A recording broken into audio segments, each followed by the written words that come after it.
Barrackpore মণ্ডলপাড়ায় BJP নেতা কৌস্তব বাগচিকে ঘিরে বিক্ষোভ, গাড়ি ভাঙচুরের অভিযোগ তৃণমূলের বিরুদ্ধে।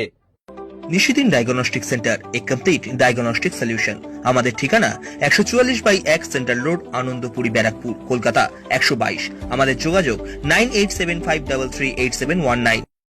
ব্যারাকপুর পৌরসভার 17 নম্বর ওয়ার্ডের অন্তর্গত মণ্ডলপাড়া অশনি সংঘ ক্লাবের কাছে জমায়েত দেখে গাড়ি থেকে নামেন বিজেপি নেতা কৌস্তব বাগচি।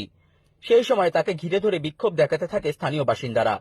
এরপর বিক্ষোভের পাশাপাশি শুরু হয় ধাক্কাধাক্কি। বিজেপি নেতা কৌস্তব বাগচি অভিযোগ করেন তৃণমূল কংগ্রেসের তরফ থেকে বুথ জ্যাম করা হচ্ছে। এরপর কৌস্তব বাগচির উপর হামলা করা হয় বলে অভিযোগ। ভেঙে দেওয়া হয় তার গাড়ির কাঁচ।